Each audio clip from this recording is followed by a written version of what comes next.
Pemirsa pengamat politik yang juga pakar filsafat, Rocky Gerung setuju dengan langkah Presiden Prabowo yang menyerahkan pemeriksaan dugaan korupsi dan TPPU mantan Jampitsus Kejagung Febri Adriansah atau FA ke Kejaksaan Agung.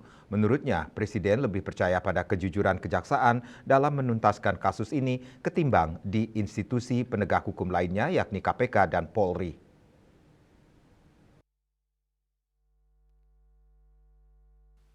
Hal itu ditegaskan Rocky Gerung sebelum melakukan bedah buku karangannya sendiri bersama Profesor Airlangga Pribadi Kusman dari Unair berjudul Marhenisme, Dalil Baru untuk Gen Z di Auditorium Saraswati, Selasa 21 Juli 2026. Rocky Gerung mengakui selama ini 3 institusi penegak hukum sedang bersaing menanamkan pengaruh. Namun Presiden menaruh kepercayaan kepada kejaksaan bahwa kejaksaan tidak akan mungkin membohongi publik. Rocky mengakui ketiga institusi ini sebenarnya tidak bisa dipercaya sepenuhnya dalam penanganan korupsi, namun Presiden lebih percaya pada kejaksaan. Di KPK, banyak kasus yang mandek, demikian juga di Polri dan kejaksaan. Namun demikian, dia menekankan, kita tak boleh melepas begitu saja kepercayaan Presiden kepada Kejagung. Caranya, para pakar, pengamat, dan rakyat harus bergerak bersama mengawal penuntasan kasus ini dengan menjadikan penegakan hukum sebagai panglima untuk semua rakyat. Ya, kasus itu menunjukkan ada persaingan di dalam institusi. Tapi Presiden pada akhirnya ambil keputusan bahwa ditaruh di kejaksaan. Itu penanda bahwa Presiden mengerti bahwa kejaksaan tidak mungkin berbohong pada publik. Kan dasarnya begitu kan. Tapi itu kan prosedur biasa. Polisi udah lakukan tugasnya. Ya memang berikutnya ke kejaksaan. Harusnya ke KPK atas tuntutan masyarakat sipil. Tapi kalau Presiden memilih ke kejaksaan, kita tagih pada Presiden nanti konsistensi di kejaksaan. Kan itu dasarnya tuh, bahwa orang curiga kiri kanan, isu segala macam, itu persepsi aja. Tapi fakta bahwa Febri sudah ada di dalam status sebagai tersangka, itu aja, mulai dari situ aja. Pakar politik dari Unair, Profesor Airlangga Pribadi Kusman, menegaskan kasus FA mengingatkan kita untuk tak memberantas korupsi dengan cara menegakkan supremasi hukum. Ini harus dikawal dengan berbasiskan kekuatan masyarakat sipil.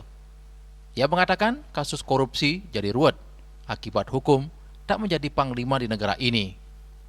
Hukum hanya di tataran teori, namun implementasinya banyak merugikan rakyat. Makanya semua komponen masyarakat sipil diminta ikut mengawal pemberantasan korupsi, termasuk kasusnya FA ini, sesuai dengan ide Marhenisme dari Bung Karno, yakni menempatkan pada kepentingan rakyat. Iya, persoalannya untuk korupsi perlunya supremasi hukum. Supremasi hukum yang kemudian dikawal, dikontrol oleh kekuatan yang berbasis masyarakat sipil.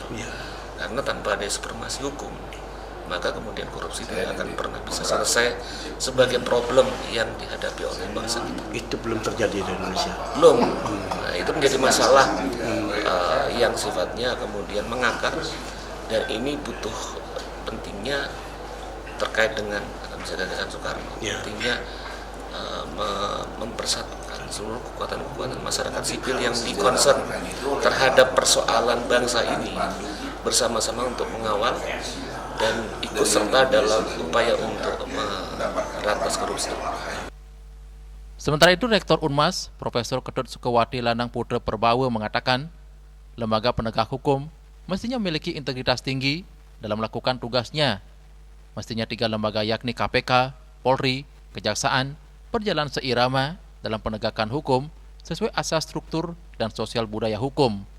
Dengan demikian, harapan benang kusut pemberantasan korupsi di tanah air kian terurai. Friedman bilang bahwa 3 hal itu harus berjalan, yaitu substansi law, structure, dan culture. Tidak hanya cukup structure, tapi culture juga harus berjalan. Kalau di structure ini banyak juga, tidak hanya penegak hukum, tapi pembuat kebijakan, aturan semua. Penegak hukum ya harus bagus juga. Kalau misalnya penegak hukum tidak berjalan maksimal, kemudian apalagi undang-undangnya tidak bagus dan masyarakat tidak mendukung, habis sudah. Kalaupun penegak hukumnya bagus tapi masyarakat tidak mendukung, civil society merasakan berbeda gitu. Seperti kasus beberapa peraturan undang-undang yang kemudian digugat, itu berarti masyarakat tidak terima atau belum memahami atau belum mau sama seperti pemahaman di pemerintah. Jadi ya itu biasa saja dalam dunia demokrasi, tetapi bahwa kita harus jaga penegak hukum itu kan harusnya ya itu punya integritas, profesional. Nah itu kan teorinya. Kalau dari implementasi sudah ada masalah, itu harus kita koreksi bersama. Sueco dan Yana, Bali TV.